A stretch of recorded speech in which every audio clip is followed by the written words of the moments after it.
మంగళవారం తలస్నానం చేయకూడదు. మంగళవారం ప్రయాణాలు చేయకపోవడం మంచిది అని పండితులు చెప్తున్నారు. మంగళవారం నాడు దేవుడు పటాలను శుభ్రం చేయకూడదు. మంగళవారం బూజు దులపకూడదు. మంగళవారం కొత్త బట్టలను కొనుగోలు చేయకూడదు. మంగళవారం ఒక ఇంటి నుండి మరొక ఇంటికి మారకూడదు. మంగళవారం నాడు మహిళలు ఎలాంటి కొత్త వస్తువులను ఇంటికి తీసుకురాకూడదు. మంగళవారం అస్సలు అప్పు చేయకూడదు. మంగళవారం సాయంత్రం 6 దాటాక పెరుగు, ఊరగాయలు ఎవ్వరికీ ఇవ్వకూడదు. ఎందుకంటే ఇవి లక్ష్మీ స్థానాలు. మంగళవారం నాడు గోర్లు కత్తిరించకూడదని పండితులు చెప్తున్నారు. మంగళవారం నలుపు రంగు బట్టలను ధరించకూడదు. మంగళవారం నాడు ఎవరైనా గాజు వస్తువులను బహుమతిగా ఇస్తే తీసుకోవద్దు. ఇలా చేయడం వలన డబ్బు నష్టం జరిగే అవకాశం ఉంది. మంగళవారం నాడు ఆవాల నూనె కొనకూడదు. ఆవ నూనెను దాన ధర్మంగా కూడా ఇవ్వకూడదు. ఈరోజు మీరు మల్లె నూనెను కొనుగోలు చేయవచ్చు. మంగళవారం ఉప్పు తినకపోవడం మంచిది. మంగళవారం ఉప్పు తినడం వలన ఆరోగ్యంపై చెడు ప్రభావం పడుతుంది. అంతేకాదు చేసే ప్రతి పనిలోనూ అడ్డంకులను ఎదుర్కోవాల్సి వస్తుంది. మంగళవారం నల్లటి వస్తువులను కొనుగోలు చేయకూడదు. మంగళవారం కొత్త ఇల్లు కొనకూడదు. కొత్త ఇల్లు కొని భూమి పూజ చేస్తే ధన నష్టం కలుగుతుంది. మంగళవారం మాంసాహారం తినకూడదు. ఇలాంటి ఆహారం తినడం వలన జీవితంలో ఇబ్బందులు ఏర్పడే అవకాశం ఉంది. కత్తెర వంటి పదునైన వస్తువులను మంగళవారం కొనరాదు. ఈ రోజున కొత్త వాహనం కొనుగోలు చేయడం కూడా అశుభం. మంగళవారం నాడు ఇంటి పెద్దలతో గొడవలకు దూరంగా ఉండాలి. లేకుంటే కుజుడు జాతకంలో ప్రతికూల ప్రభావాలను ఇవ్వడం ప్రారంభిస్తాడు. మంగళవారం కోపాన్ని అదుపులో ఉంచుకోవాలి. అలాగే ఈ రోజున ఎవరితోనూ గొడవ పడవద్దు. చెడు మాటలు మాట్లాడవద్దు.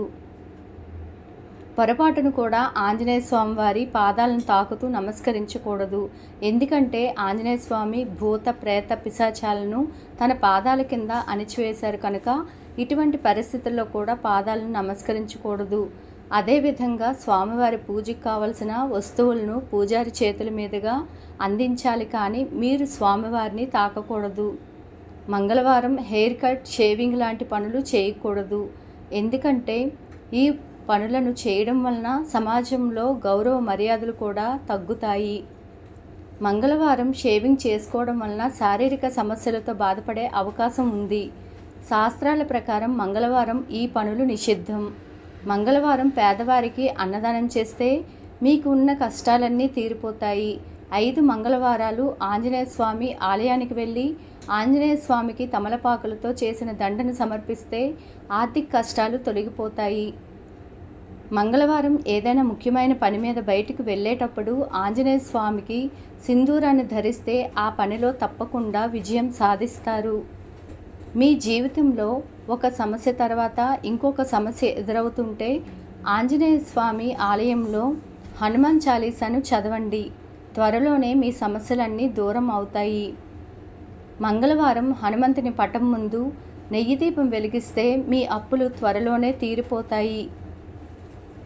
ఆర్థిక ఇబ్బందుల నుండి బయటపడడం కోసం మంగళవారం నాడు కొబ్బరికాయను తీసుకొని ఆ కొబ్బరికాయపై కుంకుమతో స్వస్తిక్ చిహ్నాలు పెట్టి ఆంజనేయ స్వామికి కొబ్బరికాయను సమర్పించాలి.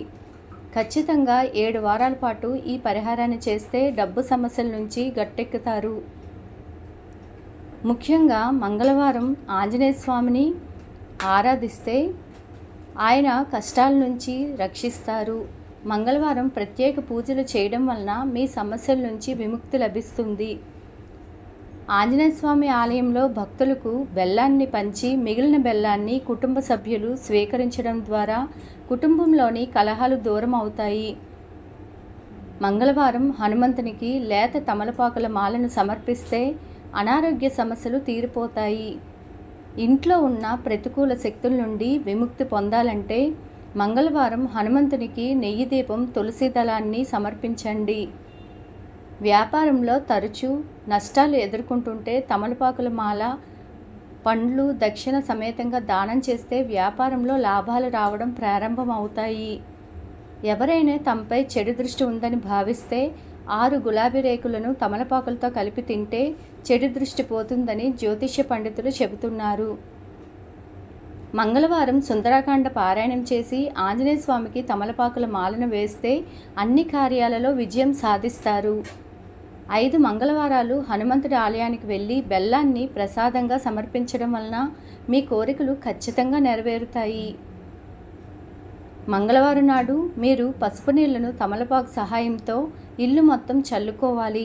ఇలా చేయడం వలన ఆయా ప్రాంతాల్లో ఉన్న ప్రతికూలత తొలగి సానుకూల శక్తులు పెరుగుతాయి. సాయంత్రం వేళ సంధ్యా సమయంలో ఆలయానికి వెళ్ళి హనుమాన్ చాలీసా పఠించాలి. ఇంటి నుంచి పిండితో చేసిన దీపాన్ని ఆలయానికి తీసుకువెళ్ళి పిండి దీపంలో నువ్వుల నూనెతో దీపారాధన చేయాలి. ఇలా చేయడం వలన ఇంట్లోని దారిద్ర్యం తొలగి ఇంట్లో సుఖ సంతోషాలతో ఐశ్వర్యం లభిస్తుంది. ఒక పసుపు వస్త్రంలో కర్పూరాన్ని వేసి మూట కట్టి పూజ గదిలో ఉత్తర దిక్కున పెట్టి రోజు ధూపం వేస్తూ ఉంటే మీ ఇంట్లో విపరీతంగా ధనాకర్షణ ఉంటుంది. మంగళవారం ఇంట్లో సాంబ్రాణి ధూపం వేయడం వలన ఆ ఇంట్లో ఐశ్వర్యం పెరిగి కుటుంబంలో సంతోషం శాంతి నెలకొంటుంది. ధూపం మీ జీవితంలో అన్ని సమస్యలను తొలగిస్తుంది. ఈ వీడియో కనుక నచ్చినట్లయితే లైక్ చేయండి, షేర్ చేయండి. అలాగే మరెన్నో తెలియని విషయాలు తెలుసుకోవాలంటే నా ఛానల్ సబ్స్క్రైబ్ చేసుకోండి. Please subscribe.